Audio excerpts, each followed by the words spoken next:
아파트 단지 놀이터 앞을 지나는데 익숙한 목소리가 들렸습니다. 근데 여보, 시어머니 내보내고 친정엄마를 집에 들이면 안 될까요? 친정엄마가 오시면 나도 편하고 도훈이도 더 잘 봐주실 거려? 그래도 여기는 우리 어머니 집인데 그럼 우리 어머니는 어디서 지내시라고? 왜 안 돼요? 어머니는 근처 원룸에서 지내시라고 하면 되죠? 어머니 연세도 있으신데 그 큰 아파트에서 지내시는 게 오히려 힘드실 거려? 그런가? 듣고 보니 당신 말도 일리가 있네. 게다가 생각해봐요. 어차피 어머니 집도 언젠간 우리께 될 텐데 미리 받았다고 생각하면 되잖아요? 뻔뻔한 것도 유분수지? 내 집에 얹혀 사는 것도 모자라서. 그런데 고마워하기는커녕 나를 집에서 내쫓고 내 친정어머니를 드리겠다고? 며느라 정말 제정신이니? 어머니, 설마 다 들으신 거예요? 내가 왜 나가니? 나갈 거면 며느리 네가 나가야지. 어머니, 그게 아니라 그냥 해본 말이었어요. 저 갈 데도 없는 거 아시잖아요.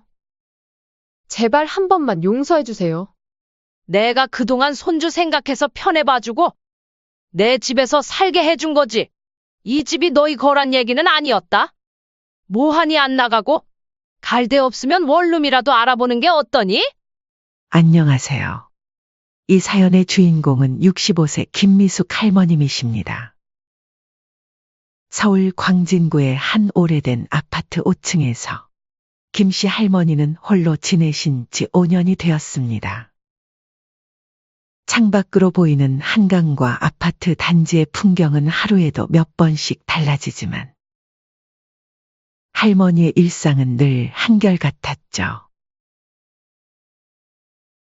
매일 아침 일찍 일어나 창틀을 닫고 정성스레 화분에 물을 주며 깨끗하게 바닥을 닦으시는 분이셨습니다. 이 아파트는 단순한 주거 공간이 아니었습니다. 남편과 함께 보낸 수많은 추억이 담긴 곳이자 두 사람의 한평생이 고스란히 묻어있는 보금자리였죠. 8살 터울의 남편은 5년 전 세상을 떠났지만 김씨 할머니는 아직도 거실에서 신문을 보시던 남편의 모습이나 부엌에서 커피 내리시던 모습이 선명하게 떠오르곤 했습니다. 젊은 시절 김씨 할머니는 수저 2짝만 들고 시집왔습니다. 두 분은 무일푼에 가진 것도 내세울 것도 없었죠. 하지만 남편과 함께라면 어떤 어려움도 이겨낼 수 있을 것 같았습니다. 실제로 두 사람은 젊은 날의 고생도 힘을 합쳐 이겨냈고 한 푼 두 푼 모아 지금의 이 아파트도 장만했죠. 그래서일까요? 김씨 할머니에게 이 집은 단순한 재산 이상의 의미였습니다. 이곳은 그녀의 인생 그 자체였고 남편이 떠난 후에도 꼭 지켜내야 할 마지막 보루였죠. 하지만 남편은 세상을 떠나기 전 김씨 할머니에게 2가지 중요한 당부를 남겼습니다. 여보, 내가 없어도 꼭 기억해요. 결혼한 자식은 더 이상 자식이 아니라 남이라 생각해요. 그리고 아들이 합가하자고 하면 절대 안 된다고 해요. 김씨 할머니는 남편의 마른 손을 쓰다듬으며 말했습니다. 왜 자꾸 그런 걱정을 하세요? 우리 아들이 그렇게 못 믿어요? 남편은 힘없이 미소 지으며 대답했습니다. 당신이 너무 착해서 그래요. 나 없으면 아들한테 다 퍼주고 살까봐 걱정되네. 그때는 그 말이 너무 냉정하게 들렸습니다. 자식이 어떻게 남이 될 수 있나 싶었죠. 하지만 남편의 그 말에는 깊은 뜻이 있었습니다. 아들은 어릴 때부터 성격이 착했지만 늘 부모에게 의존하려는 성향이 있었습니다. 대학을 졸업하고도 안정적인 직장을 잡지 못해 이곳저곳을 전전했고 결혼 후에도 자주 부모님께 손을 벌렸죠. 게다가 우유부단한 성격 탓에 아내의 말이라면 뭐든 들어주는 편이라. 명절에도 늘 처가를 먼저 가곤 했습니다. 그래서 남편은 끝까지 걱정했던 겁니다. 자신이 세상을 떠난 뒤 홀로 남은 아내가 아들에게 휘둘리지는 않을까 하고 말이죠. 어느 날 저녁, 오랜만에 아들에게서 전화가 왔습니다. 엄마, 잘 지내시죠? 그래, 왜? 무슨 일이야? 그게 말이에요. 지금 사는 집이 월세인데다 너무 좁고 불편해서요. 애 키우기가 힘들어서 이사를 가려고 하는데, 그전까지만 엄마 집에서 잠깐 지내면 안 될까요? 그 말을 듣는 순간 김씨 할머니의 숨이 턱 막혔습니다. 아들이 합가하자고 하면 절대 안 된다고 해. 남편의 마지막 당부가 귓가에 울렸죠. 아들과 며느리 그리고 아직 어린 손주까지. 온 가족이 김씨 할머니의 집에 오겠다는 말에 김씨 할머니는 솔직히 거절하고 싶었습니다. 5년간 혼자만의 생활이 자리 잡았는데 갑자기 새 식구가 들어온다는 건 너무나 큰 변화였으니까요. 안 돼. 엄마, 너무 단호하게 그러지 말고. 안 돼. 절대 안 돼. 아들은 잠시 말을 잃었다가 깊은 한숨을 내쉬었습니다. 엄마, 이번이 진짜 마지막이에요. 제가 아니라 손주 생각해서 한 번만요. 그때 전화기 너머로 손주의 옹알이가 들려왔습니다. 까르르 웃는 소리에 김씨 할머니의 마음이 흔들리기 시작했죠. 그래, 집 구할 동안만 머물다 가는 거라면 아들 부부랑 완전 합가하는 건 아니잖아. 남편도 손주라면 마음이 약해지지 않았을까. 김씨 할머니는 스스로를 위로하며 생각했습니다. 결국 김씨 할머니는 한숨을 쉬며 입을 열었습니다. 그래, 대신 빨리 집을 구해야 해. 올해는 못 기다려줘. 아들은 기뻐하며 연신 감사 인사를 했고 며칠 후 짐을 들고 이사를 왔습니다. 하지만 그때 김씨 할머니는 미처 알지 못했습니다. 자신의 이 선택이 남편의 마지막 당부를 어긴 대가가 될 거라는 것을 말이죠. 아들 부부와의 합가 생활은 처음에는 예상보다 괜찮았습니다. 혼자 살 때는 적막하기만 했던 집안의 활기가 돌았죠. 특히 이제 막 돌이 지난 손주 도훈이는 너무나 사랑스러웠습니다. 아침이면 할머니하고 작은 손을 내밀며 김씨 할머니를 찾아오는 모습에 어린 시절 아들을 키우던 추억이 새록새록 떠올랐습니다. 어머니, 도훈이가 어머니를 정말 좋아하나 봐요. 며느리는 웃으며 말했습니다. 며느리 지수도 처음에는 무척 공손했습니다. 출근하는 아들 도시락을 싸면서도 김씨 할머니 반찬을 따로 준비하는 걸 잊지 않았죠. 어머니, 저희가 잠시 신세를 지는 거니까요. 불편하시지 않게 할게요. 집안일은 제가 다 할 테니 어머니는 편히 쉬세요. 그 말대로였습니다. 며느리는 아침 저녁으로 식사를 준비하고 청소며 빨래도 나서서 했습니다. 김씨 할머니는 이런 며느리의 모습을 보며 속으로 생각했습니다. 괜한 걱정을 했나? 남편이 그토록 강조했던 절대 합가하지 말아라는 말이 문득 떠올랐습니다. 지금 보니 남편이 너무 걱정이 많았던 건 아닐까 하는 생각도 들었죠. 하지만 그 평온한 날들은 오래가지 않았습니다. 2달쯤 지나자 변화가 찾아왔습니다. 아들 희원은 갑자기 일이 바빠졌다며 집안일은 물론 손주 돌보는 일에도 전혀 신경 쓰지 않게 되었습니다. 엄마, 저 이번 달부터 야근이 많아져서요. 집안일 좀 부탁드려요.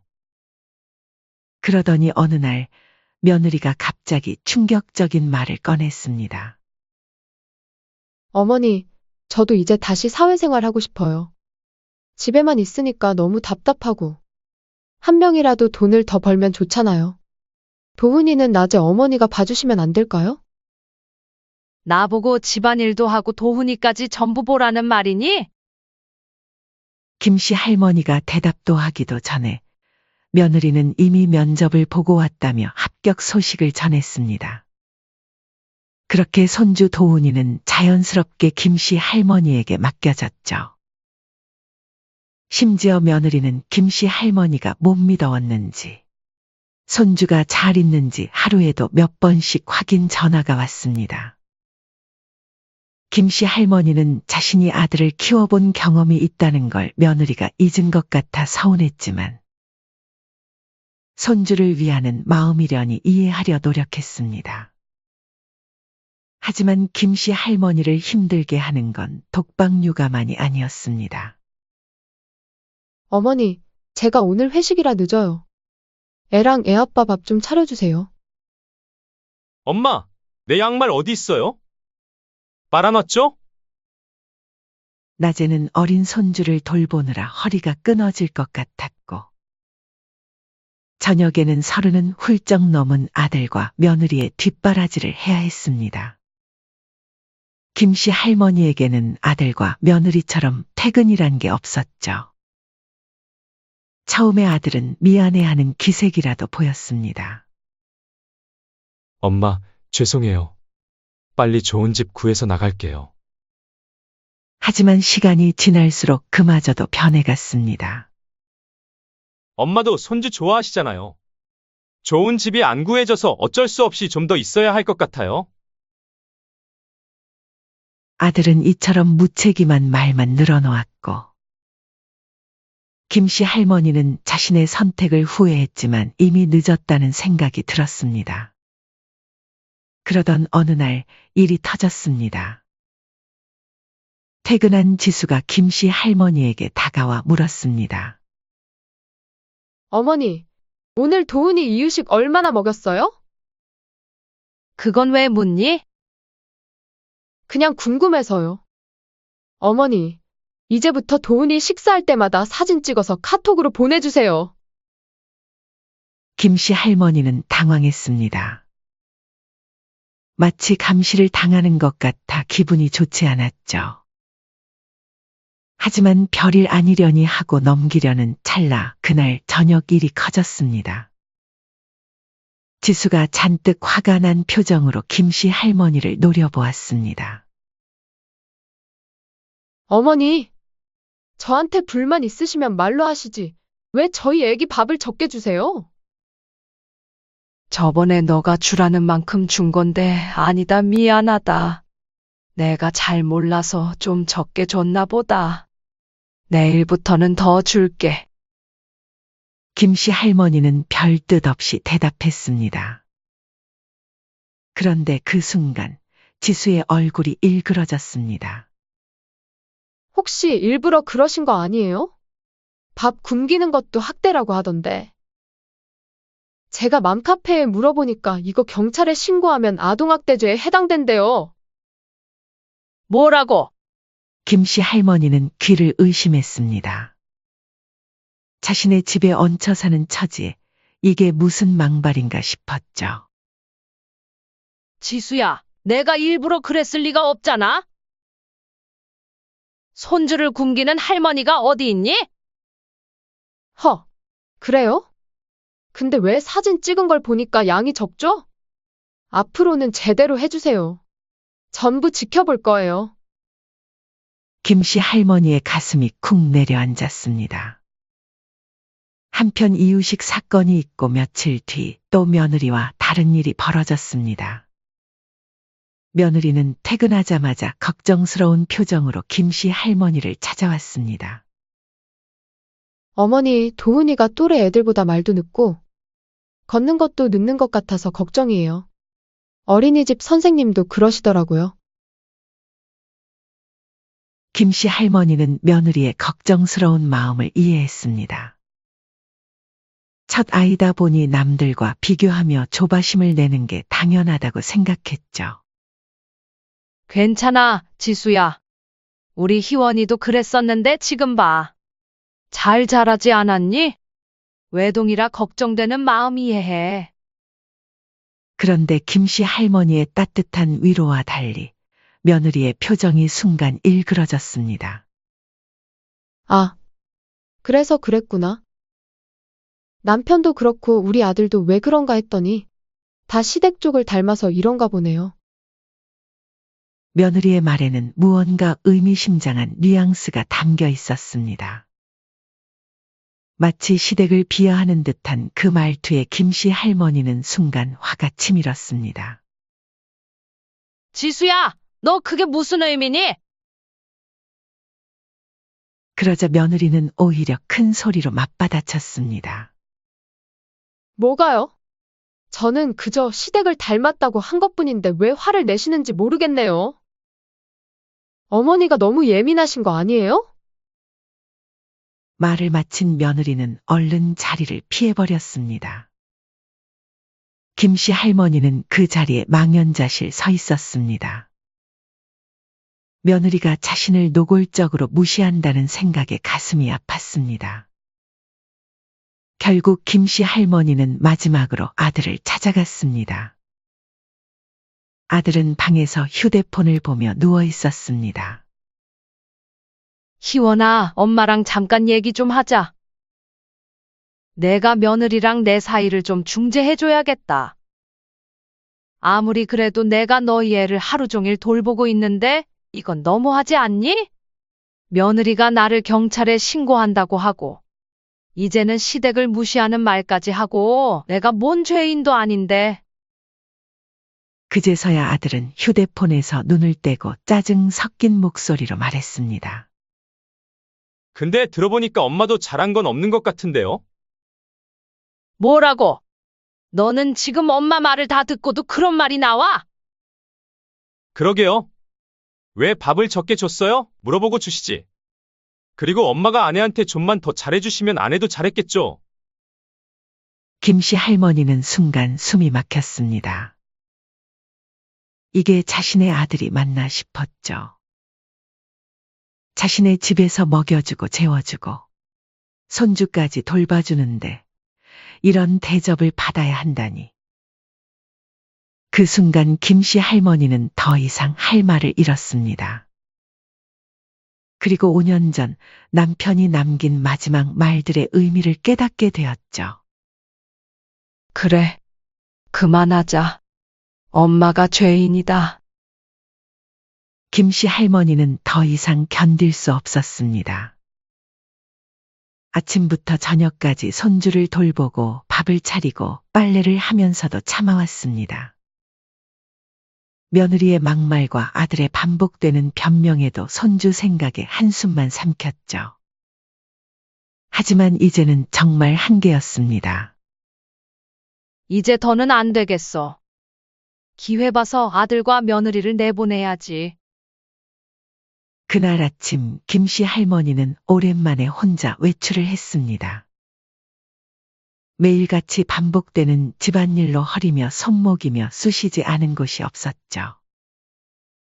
몸이 보내는 경고 신호를 더는 무시할 수 없어 병원을 찾았습니다. 어르신, 이렇게 과로하시면 안 됩니다. 관절염이 심해지셨네요. 의사는 걱정스러운 얼굴로 말했습니다. 제가 손주를 봐야 해서요. 연세가 있으신데 아기를 보시면 힘드시죠? 좀 쉬셔야 할 것 같은데? 김씨 할머니는 쓴웃음을 지었습니다. 쉬고 싶어도 쉴 수가 없는 게 김씨 할머니의 현실이었으니까요. 병원을 나와 집으로 돌아가는 길이었습니다. 아파트 단지 놀이터 앞을 지나는데 익숙한 목소리가 들렸습니다. 손주와 함께 있는 아들과 며느리의 뒷모습이 보였죠. 어머, 아들이랑 며느리가 같이 있네. 반가운 마음에 인사하려 다가가려던 그때였습니다. 근데 여보, 우리 친정엄마가 도훈이를 더 잘 볼 것 같은데? 시어머니가 봐주시는 대신 친정엄마를 집에 들이면 안 될까요? 순간 김씨 할머니의 걸음이 멈췄습니다. 귀를 의심했죠. 그래도 여기는 우리 어머니 집인데. 우리 어머니는 어디서 지내시라고. 아들의 목소리는 잠시 망설이는 듯했습니다. 며느리 지수는 코웃음을 치며 말을 이었습니다. 왜 안 돼요? 어머니는 근처 원룸에서 지내시라고 하면 되죠? 어머니 연세도 있으신데 그 큰 아파트에서 지내시는 게 오히려 힘드실거려? 아들은 잠시 망설이다가 고개를 끄덕였습니다. 그런가? 듣고 보니 당신 말이 맞네. 솔직히 말해서 어머님이 도훈이 보시는 것도 좀 불안해요. 친정엄마가 오시면 저도 편하고 도훈이도 더 잘 봐주실거려? 아들은 고개를 끄덕이며 아내의 말에 동조했습니다. 맞아, 내 말대로 이 집은 우리가 살고 엄마는 작은 원룸으로 옮기시는 게 나을 것 같아. 이것들이 내 집에서 나를 내쫓으려고 하고 있었구나. 김씨 할머니의 가슴이 터질 것 같았습니다. 하지만 며느리의 말은 여기서 끝나지 않았습니다. 게다가 여보, 생각해봐요. 어차피 어머니 집도 언젠간 우리게 될 텐데. 미리 받았다고 생각하면 되잖아요? 우리가 먼저 들어와서 자리 잡고 있는 거죠. 김씨 할머니의 손에 들린 병원 영수증이 바람에 떨리기 시작했습니다. 그동안 쌓였던 서운함과 배신감이 한순간에 분노로 바뀌었죠. 뻔뻔한 것도 유분수지? 그녀의 우렁찬 목소리에 놀란 아들과 며느리가 벌떡 돌아섰습니다. 어머니? 도대체 어디 계셨던 거예요? 며느리의 얼굴이 창백해졌습니다. 그보다 설마 다 들으신 거예요? 아들이 당황한 목소리로 물었습니다. 김씨 할머니는 이제 더 이상 참을 수 없었습니다. 30년 넘게 키워온 자식에게 배신당한 서러움이 북받쳐 올랐죠. 내 집에 얹혀 사는 것도 모자라서 이제는 나를 내쫓고 내 친정어머니를 드리겠다고? 그것도 모자라서 내 집이 너희 것이 될 거라고? 며느리는 당황한 듯 황급히 손을 저었습니다. 어머니, 그게 아니라 그냥 해본 말이에요. 농담이었어요. 아들은 식은땀을 흘리며 변명했습니다. 엄마, 애엄마가 그냥 속상해서 한 말이에요. 진심이 아니었어요? 그 순간 김씨 할머니의 눈빛이 싸늘하게 변했습니다. 당장 내 집에서 나가. 엄마, 어머니, 제발요. 아들 부부는 놀라서 김씨 할머니의 손을 붙잡았습니다. 며느리는 눈물을 흘리며 애원했죠. 어머니, 저희 갈 데도 없어요. 한 번만 용서해 주세요. 제가 잘못 생각했어요. 엄마, 우리가 잘못했어요. 다시는 이런 일 없을 거예요. 김씨 할머니는 깊은 한숨을 내쉬었습니다. 그리고 조용하지만 단호한 목소리로 말했습니다. 진작에 너희는 나갔어야 했어? 내가 그동안 손주 생각해서 너희 편의를 봐주고 내 집에서 살게 해준 거지 이 집이 너희 거란 얘기는 아니었다. 그런데 고마워하기는커녕 나를 집에서 내쫓겠다고? 그리고 며느리 너는 내 친정어머니를 내 집에 들이겠다고? 너희 정말 제정신이니? 어머니, 그게 아니라. 조용히 해. 이 집이 너희들 집이 될 일은 앞으로 절대 없을 거다. 내가 억울해서라도 너희 줄 바엔 차라리 내가 다 쓰고 갈 거니까. 그리 알아. 아들과 며느리의 얼굴이 창백하게 질렸습니다. 이때였습니다. 놀이터 주변에 있던 이웃들이 하나둘 모여들기 시작했죠. 세상에 이게 무슨 소란이야. 아들이랑 며느리가 나이든 시어머니를 내쫓고 집을 차지하려고 했다고요? 뻔뻔도 하지. 옆동 박할머니가 놀란 목소리로 말했습니다. 부모님 집에 얹혀 살면서 무슨 그런 신보야? 주변 이웃들의 수군거림이 커져갔습니다. 저런 자식들은 당장 내쫓아야 해. 점점 더 많은 이웃들이 모여들었고 수군거림은 더욱 커져갔습니다. 아들과 며느리는 그 자리에서 얼굴을 들지 못한 채 그 자리에 무릎을 꿇고 말았습니다. 김씨 할머니는 차갑게 말했습니다. 너희한테 줄 마지막 기회는 이미 다 끝났어? 그녀는 단호하게 등을 돌렸습니다. 뒤에서는 아들 부부의 애원하는 소리가 들렸지만 이제 그녀의 마음은 확고했습니다. 집으로 돌아온 김씨 할머니는 곧바로 현관 비밀번호를 바꿔버렸습니다. 그리고 경비실에도 전화를 걸어 아들 부부가 들어오지 못하게 해달라고 부탁했죠. 몇 시간 후 아파트 복도에서 조심스러운 발소리가 들렸습니다. 삑삑비빅. 누군가 키패드를 누르는 소리였습니다. 비밀번호가 왜 안 되지? 아들의 목소리가 들렸습니다. 엄마, 문 좀 열어주세요. 하지만 문은 굳게 닫혀 있었고 김씨 할머니는 미동도 하지 않았습니다. 그때였습니다. 엘리베이터가 열리며 퇴근하는 이웃들이 내렸습니다. 어머, 저기 봐. 아까 놀이터에서 싸움 난 그 집. 아니, 결국 어머니 집에서 쫓겨난 거야? 그 정도면 쫓겨나는 게 당연하지. 벌써 이 동네에 소문 다 났더라. 이웃들의 수군거림의 아들과 며느리의 얼굴이 새빨개졌습니다. 여보, 그냥 가자. 계속 이러고 있다간 창피해 죽을 것 같아. 결국 두 사람은 고개를 푹 숙인 채 발걸음을 돌릴 수밖에 없었습니다. 다음 날 아침 김씨 할머니는 용역업체에 전화를 걸어 아들과 며느리의 짐을 모두 내보냈습니다. 옷가지며 책이며 한 움큼도 남기지 않았죠. 저녁이 되어 김씨 할머니는 거실 소파에 앉아 남편의 사진을 바라봤습니다. 내가 너무 미련해서 이제야 당신 뜻을 이해했네요. 당신 말이 맞았어요. 그리고 천천히 일어나 창문을 활짝 열었습니다. 시원한 바람이 불어왔죠. 그제야 김씨 할머니의 마음속까지 후련해졌습니다. 아들 부부가 쫓겨난 후 그들은 친정으로 향했습니다.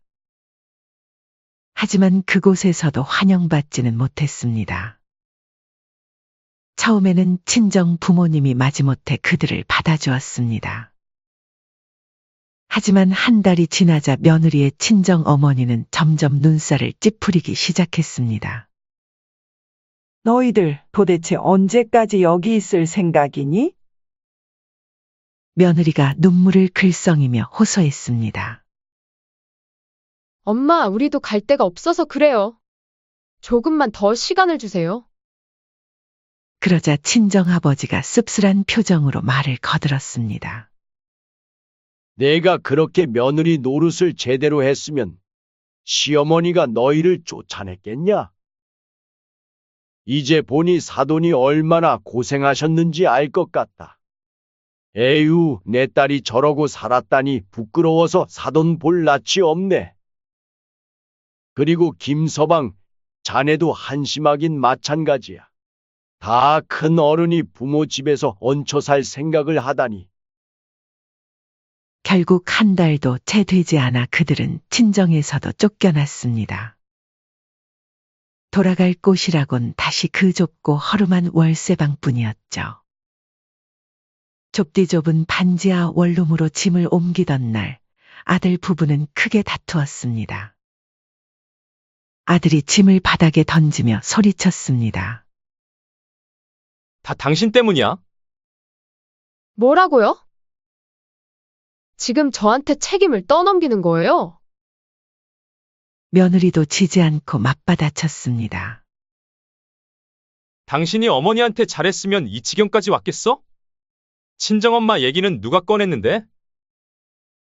하루가 멀다 하고 이런 싸움이 벌어졌습니다. 예전에는 넓은 거실과 방이 있는 김씨 할머니의 아파트에서 편히 지냈는데 이제는 달라졌습니다. 좁은 원룸에서 세 식구가 지내야 했고 각자 벌어도 생활비가 빠듯했습니다. 은행 대출금의 월세, 관리비까지 내다보면 남는 돈이 없었습니다. 급여가 들어오면 대부분을 대출 이자 갚는 데 써야 했고 추가로 파트타임 일을 전전하며 겨우 생활비를 메꿨죠. 아들과 며느리는 점점 예민해져만 갔습니다. 서로를 탓하는 말다툼은 이제 일상이 되어버렸죠. 그러던 어느 날 김씨 할머니의 휴대폰이 울렸습니다. 아들이 보낸 메시지였죠. 엄마, 잘 지내요? 우린 요즘 많이 힘들어. 엄마가 조금만 도와주면 안 될까? 김씨 할머니는 문자를 읽고 한참 동안 아무 말도 하지 않았습니다. 아직도 어린 손주 도훈이를 생각하면 가슴이 아팠죠. 에휴, 손주는 무슨 죄가 있다고. 하지만 곧 남편의 마지막 유언이 떠올랐습니다. 결혼한 자식은 남이라 생각해 라는 그 말. 이제라도 정신 차려야 해. 내가 도와주면 또다시 기대려 하겠지. 김씨 할머니는 결국 답장을 보내지 않았습니다. 하지만 손주가 걱정되는 마음은 어쩔 수 없었죠. 아들과 며느리 몰래 한두 번쯤 손주의 어린이집 근처를 찾아갔습니다. 멀리서 바라본 도훈이는 다행히도 밝고 건강하게 잘 지내고 있었습니다. 그래, 도훈이는 잘 크고 있구나. 다행이야. 가끔 어린이집 마당에서 친구들과 뛰어노는 모습을 보며 김씨 할머니는 안도의 한숨을 내쉬곤 했습니다. 하지만 아들과 며느리에게는 일절 연락하지 않았죠. 그들이 손주를 이용해 다시 다가올 것을 뻔히 알고 있었기 때문입니다. 시간이 흘러 1년이 지났습니다. 이제 김씨 할머니는 더 이상 아들과 며느리에게 기대하지 않게 되었습니다.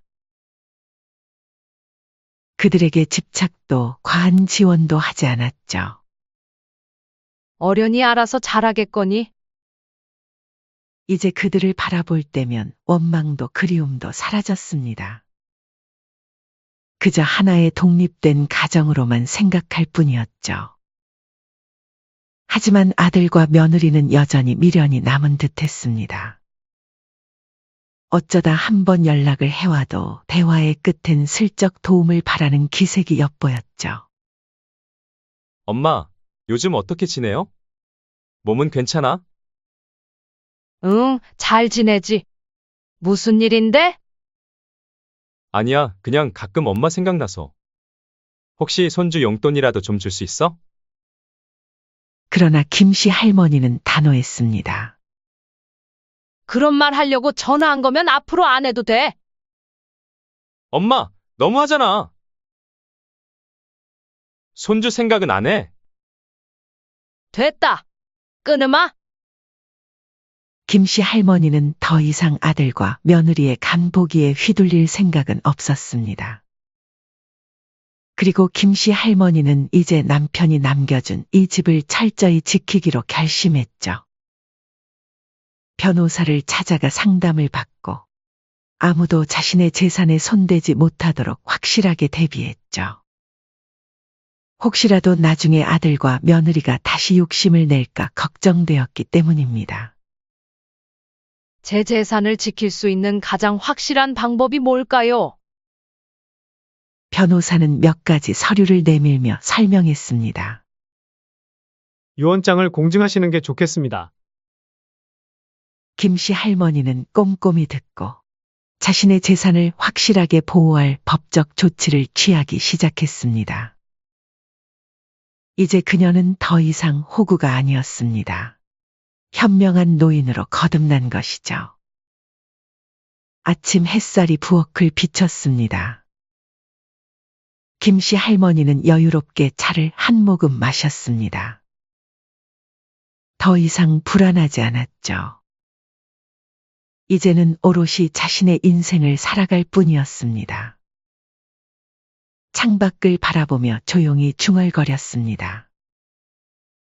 앞으로는 나를 위해 살 거야.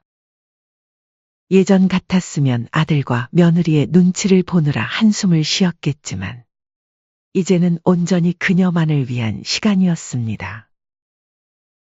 그리고 창문을 활짝 열어 신선한 공기를 들이마셨습니다. 멀리 보이는 한강은 여전히 아름다웠고 계절은 어김없이 흘러갔습니다. 그녀의 앞날엔 이제 더 이상 어둠도 두려움도 없었습니다. 오직 창창한 빛만이 비출 뿐이었습니다. 사연은 여기까지였습니다. 구독, 좋아요, 댓글은 영상 제작에 큰 힘이 됩니다. 엄마 오늘 어땠어? 오랜만에 여행 나오니까 좋지? 좋긴 뭐가 좋아. 너는 사위랑 둘이서만 놀러 다니고 나는 혼자 손녀 뒷공무니만 쫓아다니다 하루가 다 갔는데? 아이, 엄마도 손녀 보면서 힐링했잖아. 날 위해 여행 가자고 하더니 나는 바다 구경 한번 제대로 못하고 숙소에서까지 애 보고. 이게 정말 날 위한 여행이 맞니? 솔직히 말해봐. 여행 가고 싶은데 애 봐줄 사람이 없어서 부른 거 아니야? 할머니인데 손녀 좀 봐줄 수 있는 거 아니야? 솔직히 그동안 우리도 여행 와서 애 보느라 제대로 못 즐겼어. 엄마라도 날 좀 이해해줘야지. 그래? 그럼 너희 시댁 식구들이랑 여행 갈 땐? 그땐 시어머니한테 애 맡기고 니들 둘이만 다녔니? 아무리 그래도 시어머니한테는 그렇게 못하지. 근데 엄마 왜 이렇게 예민하게 굴어? 친정엄마면서 딸 생각은 안 하고 자기 힘든 것만 이야기하네. 친정엄마가 무슨 네 시녀야? 나는 네 시녀가 아니야. 이 정도도 못해줘? 난 엄마가 이렇게 속 좁은 사람인지 몰랐어. 아주 지 필요할 때만 친정 찾지. 이제부터 나는 너희 집안일도 손주도 아무것도 도와주지 않을 거다. 앞으로는 너희가 알아서 살아. 안녕하세요. 이 사연의 주인공은 70세 김명순 씨입니다. 올해 70을 맞은 김 씨는 요즘 부쩍 허리가 굽는 걸 느끼며 하루하루를 보내고 있었습니다. 아침에 일어날 때마다 척추가 삐걱거리는 소리가 들리는 듯했고 예전에는 30분은 걷더니 걷던 길도 이제는 숨이 차서 중간에 쉬어가야 했습니다. 그래도 김 씨는 딸 주연이를 생각하며 힘을 얻었습니다. 딸 주연이는 김 씨가 힘겹게 낳은 하나뿐인 딸이었습니다. 2번의 유산 끝에 겨우 얻은 생명이었죠.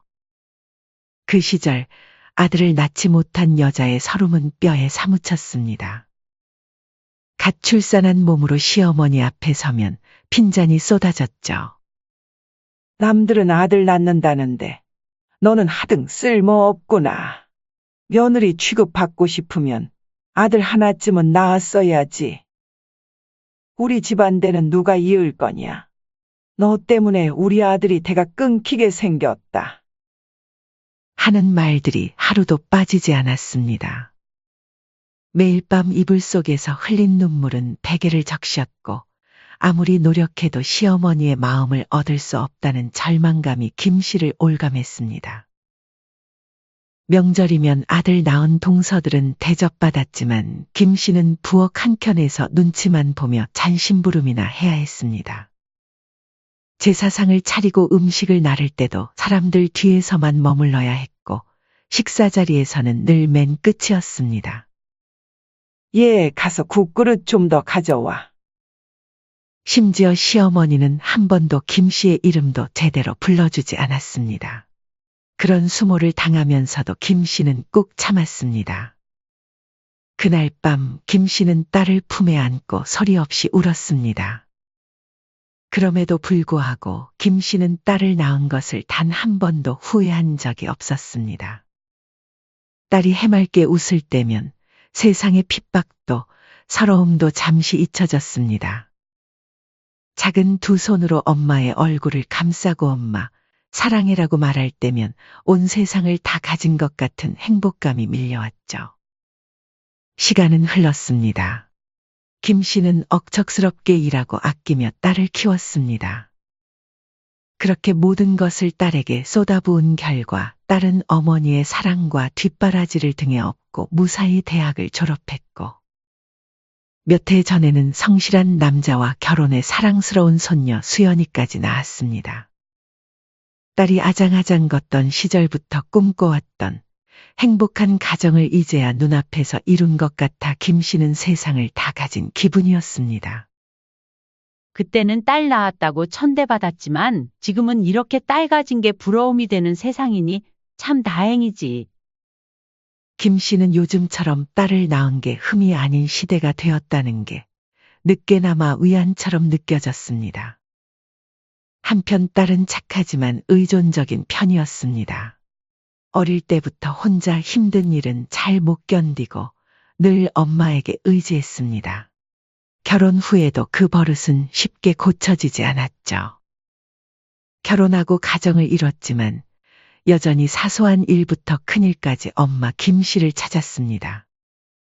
때로는 김 씨도 이런 딸의 모습이 걱정됐습니다. 내가 너무 과보호했나 하는 생각도 들었지만 그래도 딸이 필요로 할 때 곁에 있어줄 수 있다는 사실이 더 큰 기쁨이었습니다. 어느 평범한 평일 오전 김 씨의 휴대폰이 울렸습니다. 엄마, 오늘 좀 와줄 수 있어? 집이 너무 엉망이야. 수연이도 어린이집에서 데려와줘. 딸의 갑작스런 부탁에도 김 씨는 망설이지 않았습니다. 가방에 고무장갑을 챙겨 넣으며 중얼거렸습니다. 내 새끼 부탁인데 힘들어도 어쩌겠냐? 딸의 집은 생각보다 심각했습니다. 싱크대는 그릇과 냄비로 산을 이루었고 냉장고 문을 여니 오래된 음식 냄새가 코를 찔렀습니다. 장난감과 빨래가 어지럽게 널려 있는 것이를 보며 김 씨는 한숨을 삼키고 고무장갑을 꼈습니다. 주연아, 집이 왜 이렇게 됐니? 매일 조금씩 정리하면 이렇게까지 안 되는데. 김 씨가 걱정스러운 눈빛으로 물었습니다. 엄마, 요새 회사에서 프로젝트가 너무 바빠서. 남편도 야근 계속하고 둘 다 집에 있는 시간이 너무 적어서 이렇게 됐어. 딸이 피곤한 표정으로 대답했습니다. 그래, 알겠어? 쌓인 그릇을 닦고 냉장고를 비우고 거실을 쓸고 닦았습니다. 소파 위에 빨래도 개어넣고 방마다 정리를 끝내니 3시간이 훌쩍 지나 있었습니다. 그리고는 어린이집에 가서 손녀 수연이를 데려왔습니다. 아직 2돌이 채 안 된 손녀는 엄마를 찾으며 칭얼거렸고 김 씨는 어린 손녀를 품에 안고 달래며 또 집안일을 이어갔습니다. 저녁이 되어 딸 부부가 퇴근하고 돌아왔지만 김 씨는 허리도 펴지 못한 채 서 있었습니다. 엄마 덕분에 겨우 살았네. 집이 아주 깨끗해졌어. 엄마, 매일 와줬으면 좋겠다. 딸과 사위가 웃으며 말했습니다. 어머님, 많이 힘드셨죠? 사위가 물었지만 그 말에는 진심 어린 걱정보다는 형식적인 인사처럼 느껴졌습니다. 김 씨도 따라 웃었지만 사실 속으로는 걱정이 이만저만이 아니었습니다. 나도 이제 나이가 있는데 라는 생각도 잠시 스치며 김 씨에게 당연하게 기대고 있는 듯한 딸의 모습에 문득 쓸쓸함이 몰려왔죠. 늦은 밤 버스 정류장에 선 김 씨는 다리에 힘이 풀리는 듯 했습니다. 허리와 손목은 쑤시고 몸은 천근만근 무거웠습니다. 덜컥거리며 달리는 버스 창밖을 바라보며 김 씨는 조용히 중얼거렸습니다. 그래, 아직은 힘들어도 딸한테 엄마는 언제나 힘이 돼야지. 그래도 아직은 딸을 위해 무언가를 해줄 수 있다는 것에 마음은 따뜻했습니다. 서운한 마음이 전혀 없던 건 아니었지만 김 씨는 그 서운함을 조용히 삼켰습니다. 딸이 잘 살고 손녀가 건강하게 자란다면 그걸로 충분했습니다. 딸의 부탁으로 김 씨는 요즘 거의 주말마다 손녀 수연이를 돌보고 있었습니다. 하지만 갈수록 집안일은 늘어만 갔고 손주까지 돌보다 보면 김 씨는 저녁 무렵이면 녹초가 되어버렸습니다. 그날도 마찬가지였습니다. 아침 일찍부터 김 씨는 딸의 집에 와서 청소며 빨래며 밀린 집안일을 마쳤습니다. 저녁 무렵 김 씨는 주방 한쪽에 기대어 겨우 숨을 돌리고 있었습니다. 하루 종일 집안일에 손녀까지 돌보니 온몸이 쑤셨습니다. 배에서는 허기가 진동을 쳤습니다. 아침부터 일하느라 제대로 된 식사를 하지 못했던 탓이었죠. 딸과 사위가 퇴근하고 돌아왔을 때 김 씨는 여전히 부엌에 서 있었습니다. 엄마, 우리 저녁 뭐 먹지? 뭐라도 좀 해줘. 딸 주연의 무심한 말에 김 씨는 잠시 눈을 감았다가 떴습니다. 그래, 밥 먹어야지. 그러다 김 씨는 거실에서 들려오는 딸의 통화 소리에 귀를 기울이게 됐습니다. 네, 어머니. 네네. 다음 주에 또 뵈러 갈게요.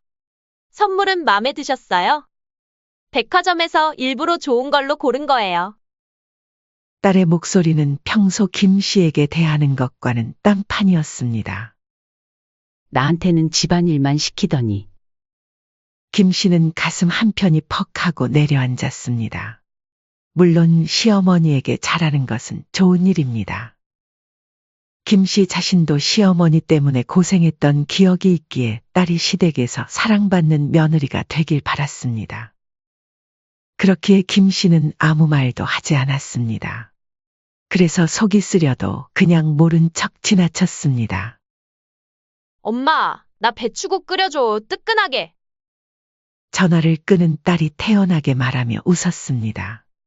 김 씨는 한숨을 꾹 삼키며 냄비를 꺼냈습니다.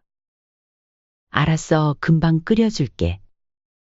속으로는 친정에도 시댁에 하는 거 반만이라도 하지 에휴.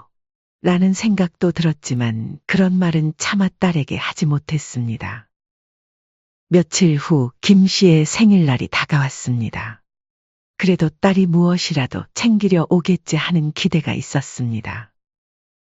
생일 전날 김 씨는 집안을 깨끗이 청소하고 작은 케이크도 예약해 두었습니다.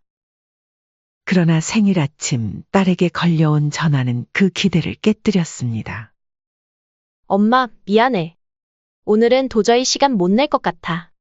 대신 용돈 보냈어. 맛있는 거 사드셔. 짧은 통화에 김 씨는 무거운 핸드폰을 내려놓았습니다. 섭섭함이 밀려왔지만 스스로를 다독였습니다. 하지만 집안에 혼자 앉아 있으니 자꾸 서글픈 마음이 들었습니다. 요즘 애들은 다 바쁘지 시간 내기 힘들 수도 있어. 김 씨는 계속 자신을 위로했지만 문득 지난달에 있었던 일이 떠올랐습니다. 지난달 김 씨는 딸의 집에서 우연히 시어머니 생일 이야기를 들었습니다. 딸은 시어머니 생일날에는 직접 찾아가 함께 식사를 하고 선물도 전하며 심지어 여행까지 보내드렸다는 사실을 자랑스럽게 이야기하고 있었습니다. 딸은 김 씨의 생일을 용돈 보내는 걸로 퉁치고 시어머니에게는 따뜻한 시간을 함께 나누고 더 많은 정성을 쏟았습니다. 그래도 김 씨는 이해하려 했습니다. 나는 친정이라 편하고 시댁은 어려워서 더 신경 쓰는 걸 거야. 속으로는 친정엄마를 더 신경 쓰겠지. 김 씨는 애써 그렇게 스스로를 설득하며 삼켰습니다. 하지만 더 깊은 상처는 남편 기일날에 발생했습니다. 김 씨는 몇 년 전 먼저 세상을 떠난 남편을 위해 혼자 조촐하게 제사상을 준비하고 있었습니다. 딸도 아버지를 많이 사랑했고 남편도 딸을 많이 아꼈기 때문에 오늘만큼은 딸이 꼭 올 거라고 믿고 있었습니다. 김 씨는 몇 번이나 핸드폰을 들었다 놓기를 반복했습니다. 하루 종일 눈치를 보며 기다렸지만 오전이 지나고 오후가 되어도 딸은 오지 않았습니다. 겨우 저녁 무렵 짧은 문자 한 통이 왔습니다. 엄마, 미안해. 오늘 갑자기 일이 생겼어. 다음에 따로 찾아뵐게. 김 씨는 핸드폰 화면을 멍하니 바라보았습니다. 그리고는 혼자 상을 차리고 남편 영정 앞에 앉았습니다. 딸이 일이 많이 바쁜가 보네. 당신이 좀 이해해줘요. 김 씨는 조용히 자신을 다독이며 술잔을 남편 사진 앞에 올렸습니다. 기일이 지나고 일주일 후 김 씨는 또다시 딸의 부탁으로 집에 가게 되었습니다. 그리고 그날 김 씨는 매우 충격적인 사실 하나를 알게 되었습니다. 그날은 딸이 손님 맞이를 위해 김 씨에게 도와달라고 연락한 날이었습니다. 엄마, 이번 주말에 직장 동료들이 오기로 했어. 제대로 대접해야 해. 팀장님도 오신대. 딸의 말에 김 씨는 정성스럽게 준비한 재료들을 손에 들고 딸의 집을 찾았습니다. 저녁 준비가 다 끝나고 김 씨는 약간은 허탈한 마음을 안고 소파에 앉았습니다. 잠시 눈을 감고 몸을 쉬었습니다. 바로 그때였습니다. 딸 부부는 김 씨가 피곤해 지쳐 눈을 감고 있으니 잠이 든 줄 알았던 모양이었는지 거실 옆 주방에서 딸과 사위가 작은 목소리로 대화를 나누기 시작했죠. 순간 김 씨는 무언가 쎄한 느낌이 들어 몸을 움직이지 않고 그대로 있었습니다. 딸과 사위는 아무런 거리낌 없이 이야기를 이어갔습니다. 저번 주 주말에 제주도 진짜 좋았지? 우리 어머니가 며느리가 여행 보내줬다고 되게 좋아하시더라. 다행이다. 나도 시댁 식구들이랑 좋은 시간 보내서 좋았지 뭐. 잠깐 저번 주 주말이면 김 씨는 머릿속으로 빠르게 계산했습니다. 그날은 바로 남편의 기일과 겹치는 날이었습니다.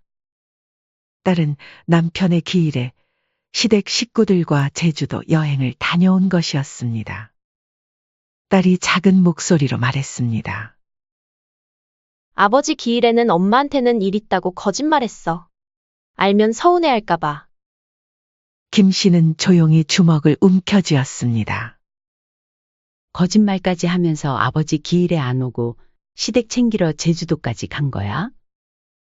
그제야 김 씨는 깨달았습니다. 딸에게 더 이상 친정은 그저 평소에는 필요할 때만 찾고 정작 중요한 순간에는 뒷전으로 미뤄지는 존재였다는 것을 말이죠. 가슴 깊은 곳이 스르르 무너져 내렸습니다. 차라리 몰랐다면, 그냥 바빠서 못 온 줄만 알았다면 이렇게까지 아프지는 않았을 것입니다. 그동안 딸에게 바라던 것은 대단한 것이 아니었습니다. 그저 진심 어린 마음뿐이었죠. 김 씨는 잠시 후 눈을 뜨고 자리에서 일어났습니다. 딸 부부는 놀란 듯 김 씨를 바라봤습니다. 엄마, 일어났어? 좀 더 주무시지. 딸이 어색하게 웃으며 말했습니다. 김 씨는 담담한 표정으로 가방을 챙겼습니다. 이제 가볼게. 네, 벌써요? 식사라도 하시고 가세요. 아니, 그냥 갈게. 너희들끼리 손님 잘 대접해. 김 씨는 더 이상 아무 말도 하지 않고 문을 향해 걸어갔습니다. 그날 밤 김 씨는 마음속으로 다짐했습니다. 이제는 딸한테 너무 기대하지 말자. 내가 먼저 거리를 두자. 서럽고 아프지만 더 이상 혼자 기대하고 혼자 서운해하는 일은 하지 않기로 했습니다. 이제는 스스로를 위한 시간을 가져야 할 때였습니다. 눈물이 볼을 타고 흘러내렸지만 김 씨의 마음은 어느 때보다 단단했습니다. 김 씨는 요즘 딸한테 전화가 오면 먼저 한숨부터 나왔습니다. 그간의 서운함은 여전히 가슴 한구석에 남아 있었습니다. 그때 핸드폰이 울리고 화면에 딸이라는 이름이 떴습니다.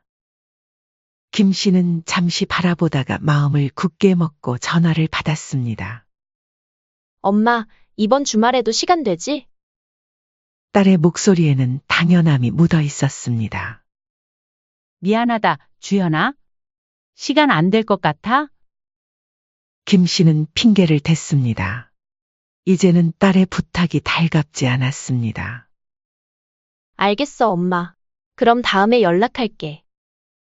전화를 끊고 나서 김 씨는 깊은 한숨을 내쉬었습니다. 이렇게 거리를 두는 것이 맞는 건지, 그래도 딸인데 너무 냉정한 건 아닌지 고민이 되었습니다. 그런 김 씨의 변화를 딸도 느낀 걸까? 어느 날 딸은 갑자기 김 씨에게 강원도 여행을 제안했습니다. 엄마, 우리 이번 주말에 강원도나 다녀오자.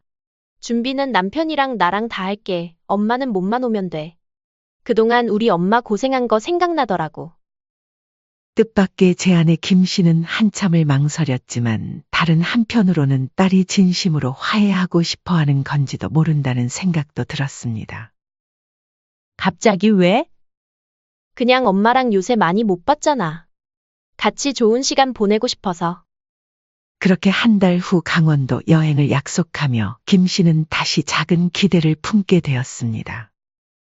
바다도 보고 맛있는 음식도 먹고 무엇보다 딸 가족과 함께 행복한 시간을 보내고 싶었습니다.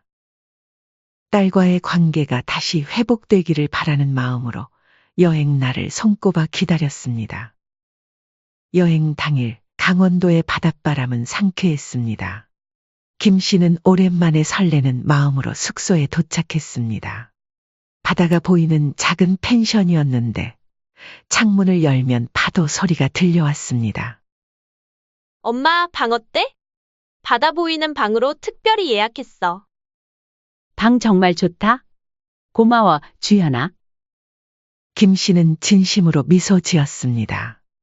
그런데 도착하자마자 딸 부부는 서둘러 짐을 내려놓더니 말했습니다.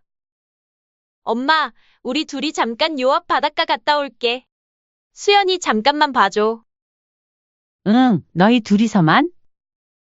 김 씨가 묻기도 전에 딸은 환하게 웃으며 말했습니다.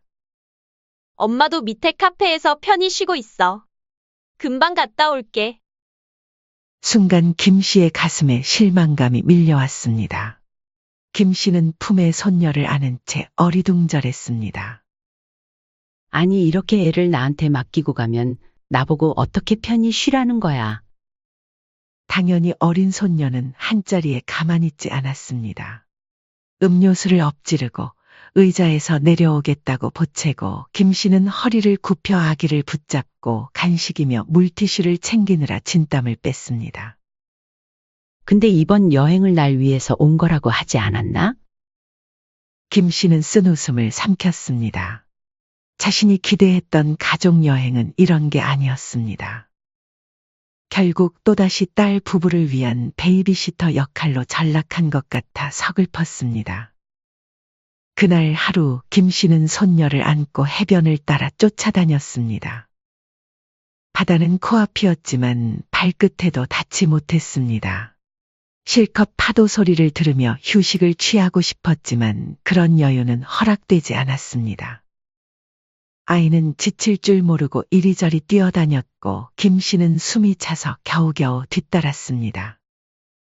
저녁 무렵 숙소에 돌아왔을 때 김 씨는 완전히 녹초가 되어 있었습니다. 다리에 힘이 풀려 침대에 털썩 주저앉았습니다. 그 와중에도 딸과 사위는 손녀를 김 씨에게 맡기고 둘이서 숙소 근처 야경을 보고 온다며 나갔습니다. 엄마, 우리 잠깐만 나갔다 올게. 수연이 씻기고 재워줘. 딸과 사위는 마치 당연한 듯 김 씨의 말이 다 끝나지도 않은 채 숙소에서 나가버렸습니다. 손녀를 재운 뒤에도 허리가 끊어질 것처럼 아팠지만 김 씨는 말없이 불 꺼진 방 안에 앉아 있었습니다. 그리고 다시 한번 자신의 처지를 생각했습니다. 이게 진짜 나를 위한 여행이 맞나? 아니면 그냥 나한테 애 맡기고 둘이 여행을 즐기려고 나를 부른 거 아니야? 김 씨의 의심은 점점 확신으로 변해갔습니다. 딸 부부가 돌아온 건 무려 2시간이 지난 후였습니다. 멀리서 둘의 웃음소리가 방 안까지 들렸습니다.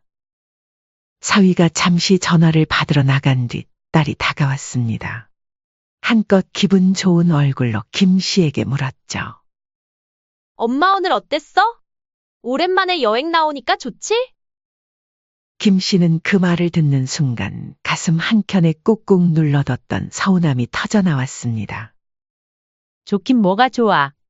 너는 사위랑 둘이서만 놀러 다니고 나는 혼자 손녀 뒷공무니만 쫓아다니다 하루가 다 갔는데?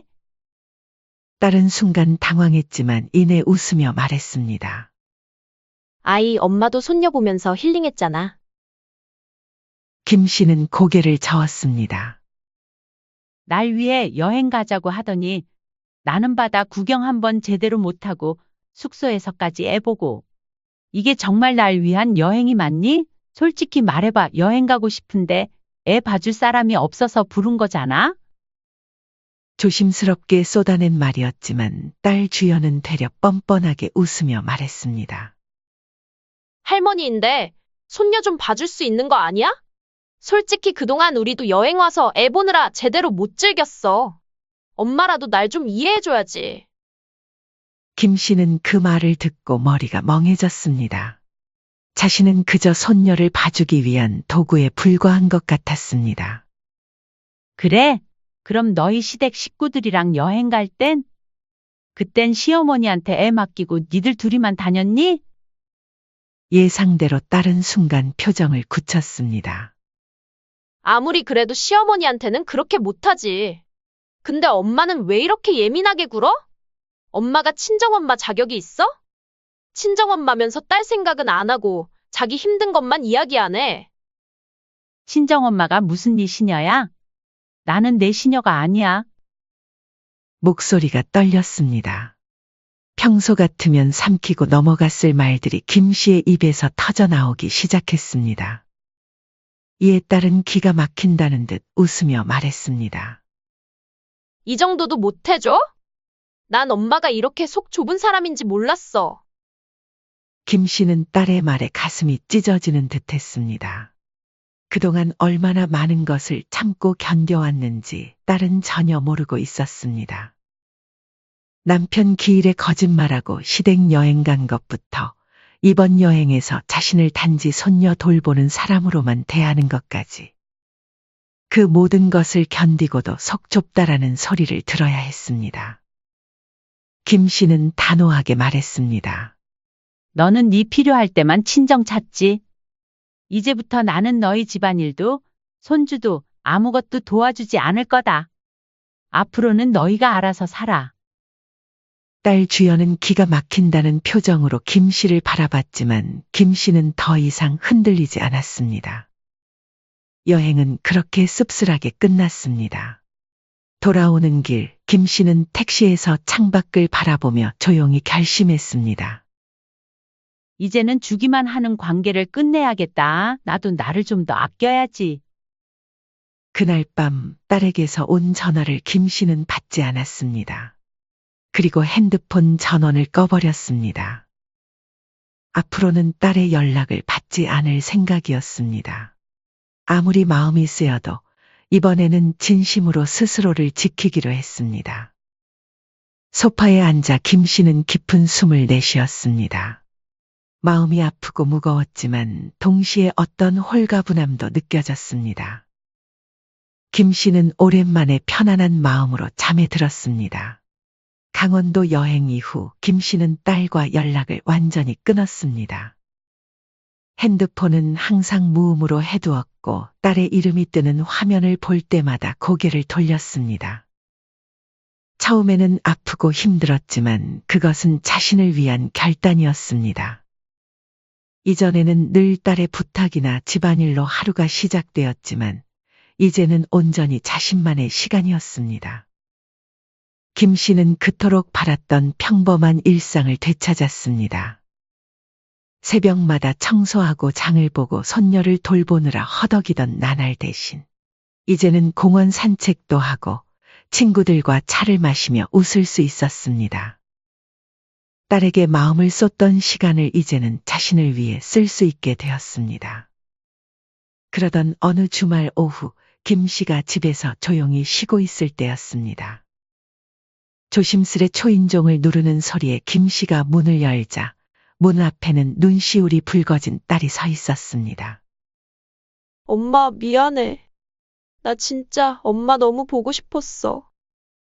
주연은 울먹이며 말했습니다. 김 씨는 잠시 망설였습니다. 하지만 또다시 이용당하고 싶지는 않았습니다. 김 씨는 조용히 딸을 집 안으로 들였습니다. 그리고 차를 한 잔 내주며 담담히 물었습니다. 그래? 왔으면 본론부터 말해라. 지금 진짜 하고 싶은 말이 뭐니? 주연은 머뭇거리다가 고개를 푹 숙인 채 입을 열었습니다. 나 둘째 생겼어. 근데 박서방이 친구한테 투자했다가 돈까지 잃는 바람에 지금 가진 수중에 돈도 하나 없어. 갑자기 대출도 어렵고. 딸은 끝내 말을 잇지 못하고 흐느꼈습니다. 엄마, 제발 한 번만 도와줘. 손주도 좀 봐주고 엄마 노후에 모아놓은 적금 깨서 나 도와주면 안 돼? 김 씨는 조용히 숨을 들이쉬었습니다. 시댁은? 시댁에 나 부탁해. 딸은 입술을 깨물며 대답했습니다. 시댁은 안 돼. 하필 지금 임신해서 아들 힘들게 하냐고, 시기도 못 맞추냐고 눈치만 줘. 김 씨는 순간 코웃음을 쳤습니다. 이럴 때에만 친정 찾는 거니? 김 씨는 어느 정도 예상했습니다. 항상 그랬습니다. 필요할 때만 친정을 찾고 자기 사정만 이야기하던 딸이었습니다. 딸은 울먹이며 말했습니다. 엄마, 나한텐 엄마밖에 없잖아. 예전 같았으면 이 말 한마디에 모든 것을 내어주었을 것입니다. 하지만 지금의 김 씨는 달랐습니다.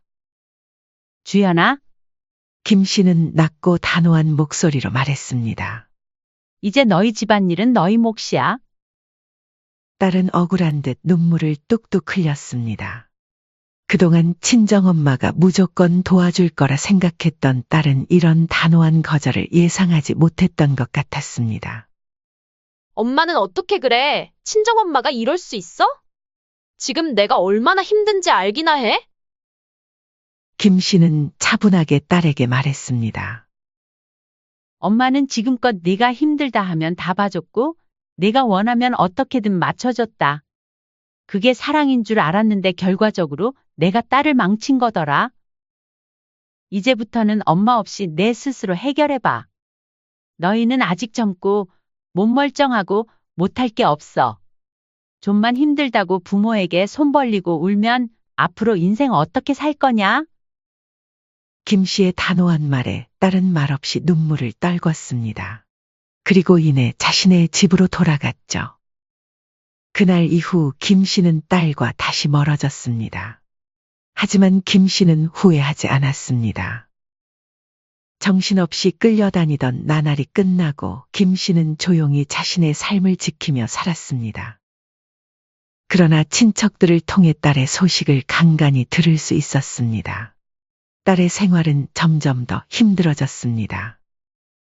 사위는 돈을 잃은 뒤 투잡을 뛰었고 딸은 둘째 임신한 몸으로 어린 큰손녀를 돌보며 눈물이 마를 날이 없었죠. 설상가상으로 시댁에서도 내가 괜히 투자를 말리지 않아서 우리 아들 고생시킨다며 딸을 몰아붙였습니다. 시어머니는 사위 편만 들었습니다. 지금껏 시댁에 잘 보이려고 친정을 소홀히 했던 딸에게는 더없이 쓰라린 경험이었을 것입니다.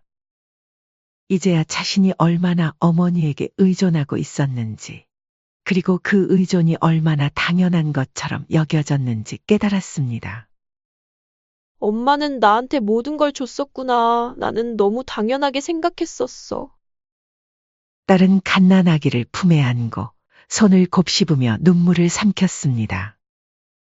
시간은 흘러 딸은 더 초췌한 모습으로 김 씨를 다시 찾아왔습니다. 머리카락은 정리되지 않았고 통통했던 딸은 얼굴 살까지 빠져 헬쑥한 모습이었습니다. 엄마, 내가 잘못했어. 문 앞에 주저앉은 딸은 숨죽여 울었습니다. 이전과는 다른 눈빛이었습니다. 돈 달라고 온 거 아니야. 그냥 엄마랑 다시 예전처럼 지내고 싶어. 아무리 그래도 가족끼리 연을 끊어. 김 씨는 조용히 입을 열었습니다. 주연아, 엄마가 지금 다시 손을 내밀어주면 넌 진짜 변할 수 있겠니? 딸은 고개를 끄덕이며 쥐어짜듯 말했습니다. 정말이야. 이번에는 엄마한테 기대지 않고 스스로 살게. 엄마가 내 옆에 있어주기만 해줘. 김 씨는 깊은 고민에 빠졌습니다. 이번에는 정말로 내 행복을 먼저 지킬까 아니면 마지막으로 한 번만 더 딸을 믿어볼까? 생각 정리를 마친 김 씨는 딸에게 말했습니다. 쉽게 용서할 생각도 없으니 내가 진짜 변하는 모습을 보여줘야 해. 그리고 나도 이제 나이가 있어. 너만큼 엄마의 인생도 소중하다는 걸 내가 인정해줘야 해. 그리고 시댁도 중요하지만 친정 어머니도 똑같이 대해야 한다는 걸 이번 일을 통해 잘 알겠지?